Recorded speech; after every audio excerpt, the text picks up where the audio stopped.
Hey, how's it going, guys? Welcome back to the channel. It's a little darker than usual today. I'm starting a little late, but yeah, if you guys read the thumbnail, you know what we're getting into today. I am so excited.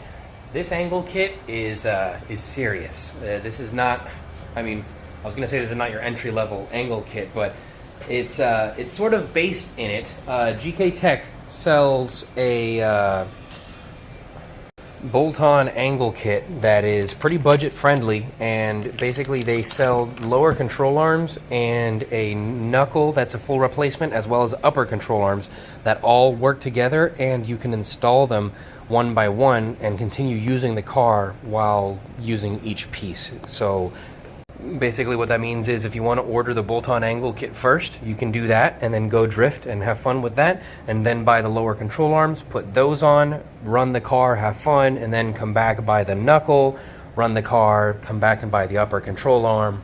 You know, you get it. But yeah, guys, this kit comes with a bunch of stuff. I don't want to sit here and run through everything because, to be honest, I don't really know what I'm talking about in terms of like what all this stuff really is. And also, if you want to know that, GK Tech has great videos on their channel. A bunch of other people have made videos on this. I am nowhere near the first man to build a Drift 350Z. So yeah, we're just gonna get on with it. Step one is going to be taking off this big old brace that goes across the whole front end of the car. So yeah, let's get to it. Hey guys, so big update, I guess. We're very early into the video, but already starting to run into issues. So it's been like 2 days since the last clip. That brace that I was going to take off, I was able to get all of them except for one that just absolutely refuses to be taken out of the car. So I've been working on that for a little bit, but that bolt did not realize that I have a Dylan, so he activated my trap card, and we're about to get this thing out of here. So we went to Home Depot, and we got a bit of the bit. So yeah, that bolt messed around and is about to find out. So we'll get right back. Okay, guys, more update. I'm trying to be patient, but this car is testing my patience. So yeah, you guys know that bolt that was over there, we've been wearing away at the head of that bolt. We started drilling it out, that's fine. But we decided that, we just removed the rest of the hardware since I had already broken torque on everything else. And then we would just kind of pull down on the, brace, and that would break the head off of the bolt. But when we tried to remove one of the bolts that had already broken torque on, it actually broke the nutsert that's on the inside of the chassis. So here, let me get on the other side of this. So basically, inside of that hole, well, right behind it, basically, there's a nut that is originally welded to the chassis right there, but it came loose, like the welds broke off, so it's just spinning freely in there. So that's why you see that hole drilled there. We've been working our way through to access the nut, and yeah, we just came back from, hold on. We just came back from Harbor Freight because we went ahead and just bought a Sawzall so that I can go ahead and we can kind of pry down a little bit from the passenger side, get a Sawzall in between there, cut the bolt, and then we should be able to just take the nut out. So yeah, that's where we're at. Okay, guys, it was a hell of a fight, but we won. Got it? Yeah, we got the nut out, got the brace off. So all right, let's move on, I guess. Alright, guys, progress is being made a little quicker now. I got the rear lower control arms. I say rear even though it's in the front of the car because if you don't know, the stock Z has a split front lower control arm design where it's in two pieces. So yeah, I got the rears off on both sides, and yeah, we're gonna move on to the next step. Alright, guys, update. I got Vic with me. It's the next day, late at night, and we got the control arm out. So yeah, now I've got to get these bushings out that are on the stock ones that are fighting me a little bit, but yeah, Vic and I are about to get them off. Shouldn't be too bad. Yeah, we'll get back to you once we do. Alright, guys, update. It's the next day. Vic and I weren't able to remove it yesterday, so I went to Nissan today to see if I can get new ones of these, and they have them, but they're $30 a pop, and I am not going to participate in such buffoonery. So yeah, I just found them on Amazon for $7 a pop. I just got to wait like a week. So yeah, apparently I don't need that to continue with the control arm, so I went ahead and did that. yeah, this is the passenger side. It's already in, so I gotta finish buttoning up this side, and we'll move on to the driver's side. Check it out, guys. This is what the lower control arm looks like just by itself. I kind of wanted to show it off since I didn't really show it, or you can't really see it in the car. But that's the Ackerman adjustment right there.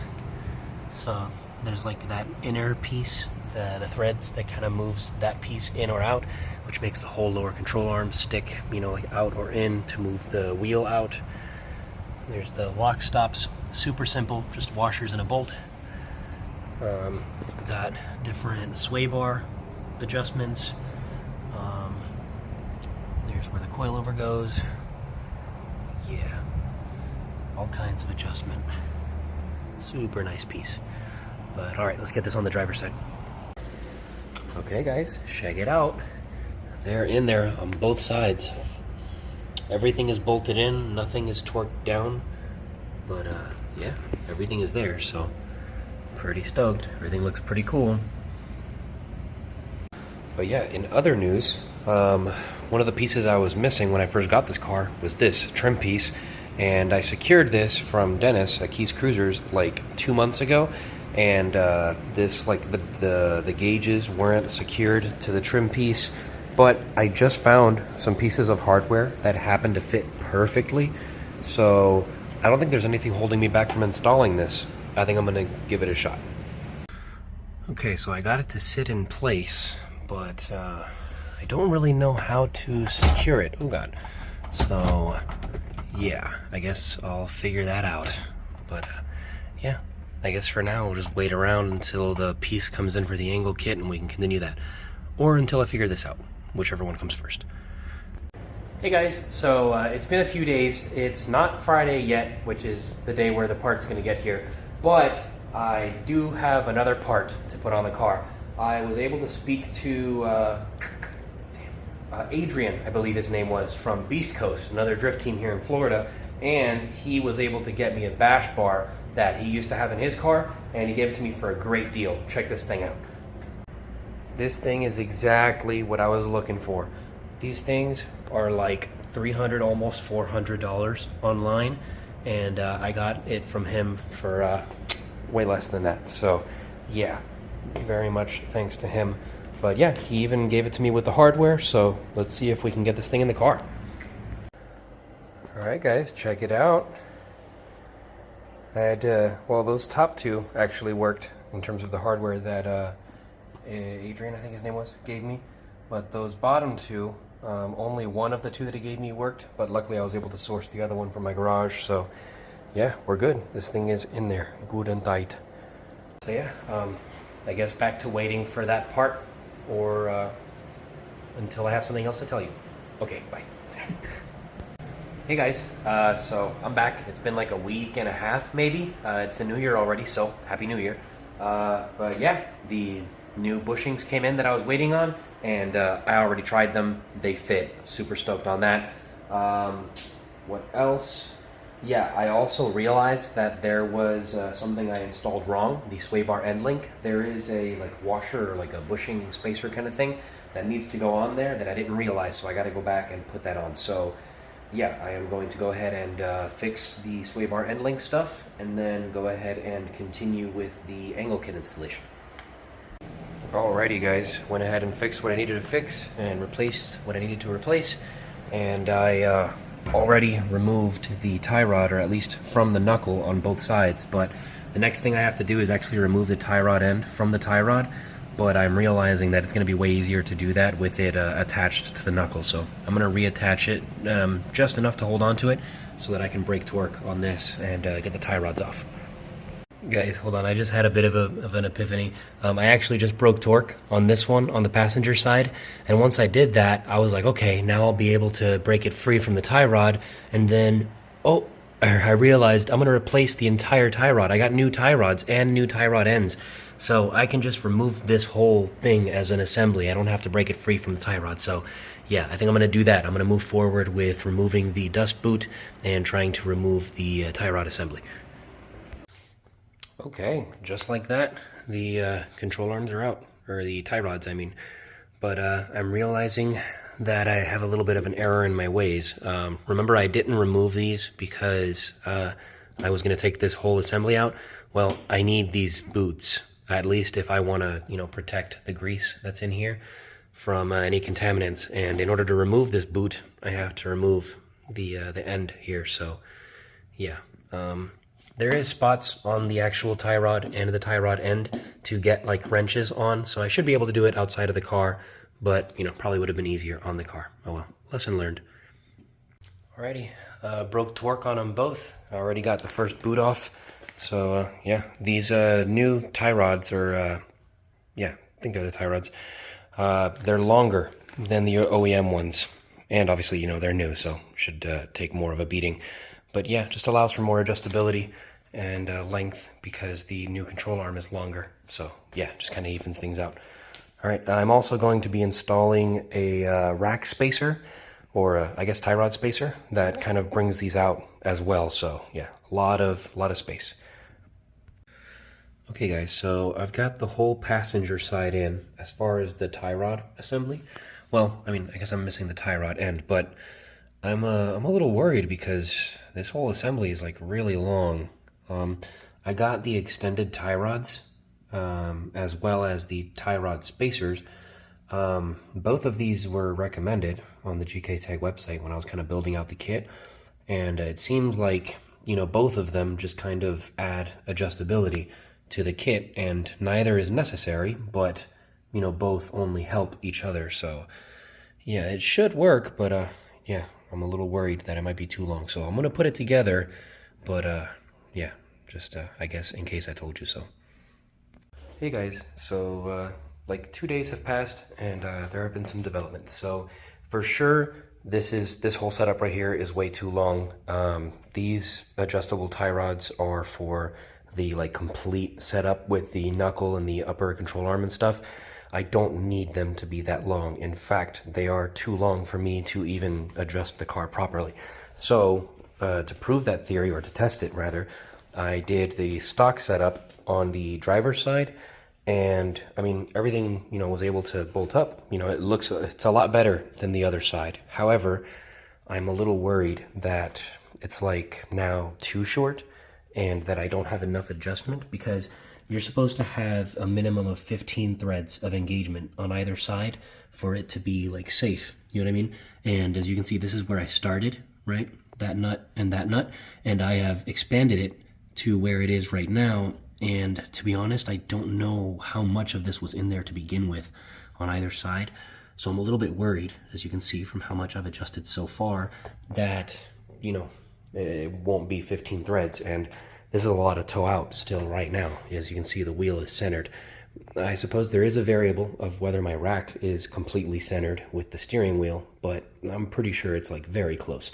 So yeah, point is I'm gonna I think recreate this on the other side, see where I'm at, and then go from there.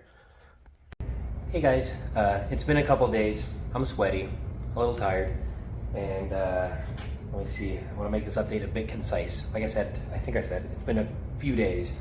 Basically, I have been, mixing and matching the inner tie rods, outer tie rods, and spacers that came with the angle kit to try and get everything to kind of align in a way that I'm happy with. But long story short, I just have not been able to succeed in that.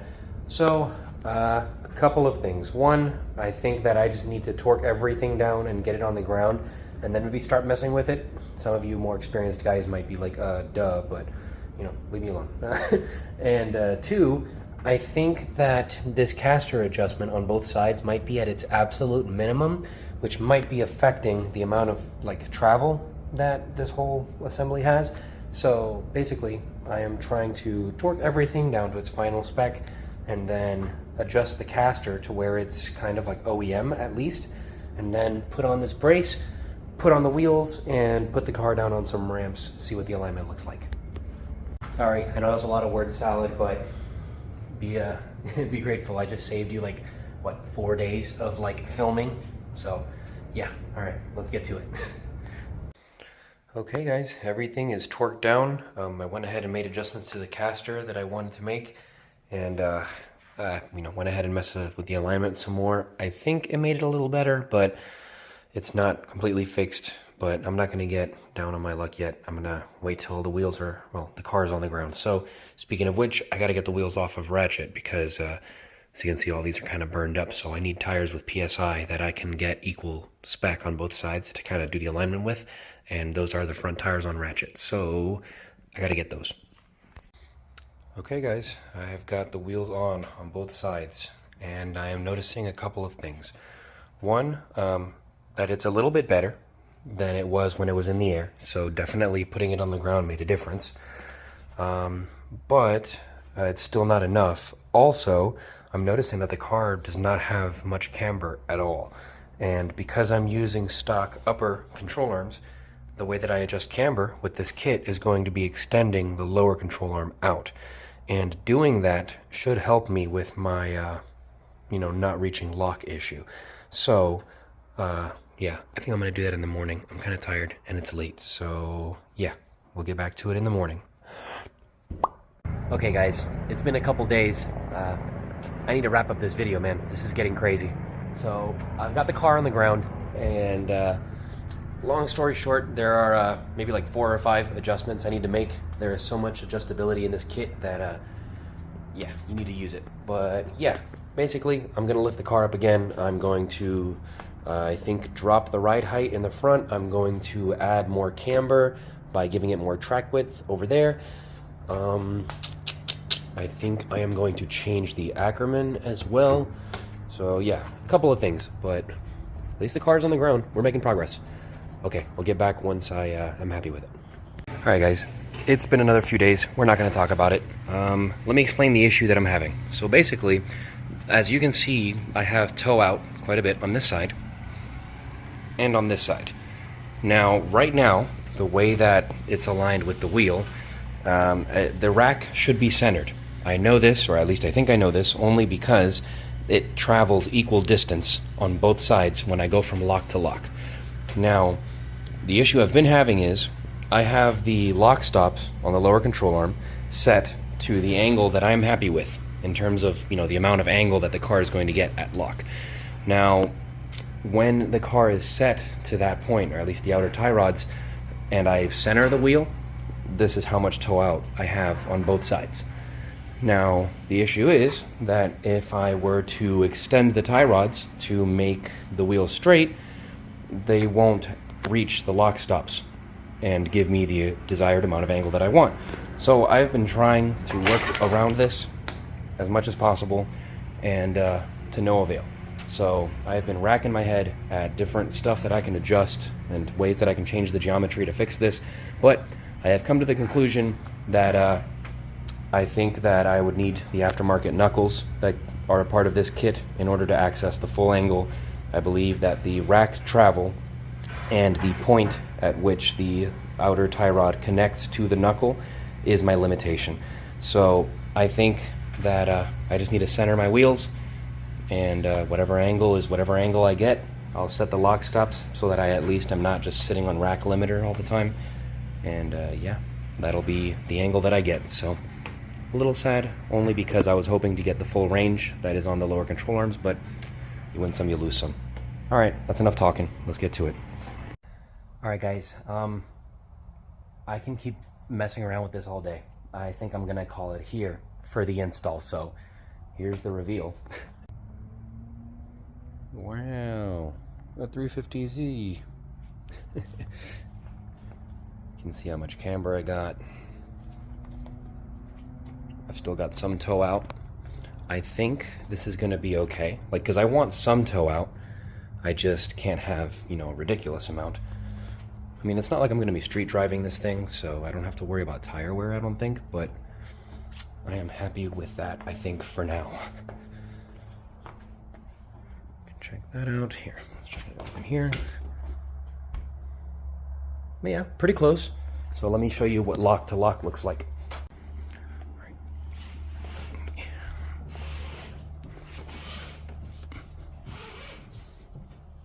Okay, there it is. So, not super impressive, to be honest. I mean, I'm happy that I was able to zero out the camber at angle, which is going to be nice for having traction when I am at lock. And I mean, it's not nothing, you know. I hope that it is a little bit more than just the bolt-on angle kit. But honestly, it's hard to know. I guess I'll have to compare my car to Dennis's car, because Dennis is running the bolt-on GK Tech angle kit with without the lower control arms. So, yep, the lower control arms are supposed to at least overstock. They help with the Ackerman, and they give you camber adjustment, and they get rid of the caster sweep, which these cars are known for on stock lower control arms, where like as you go through the turning range, it sweeps through the caster. So these aftermarket lower control arms eliminate that issue. So even if I don't have the crazy amount of angle, it still helps. And here it is locked the other way.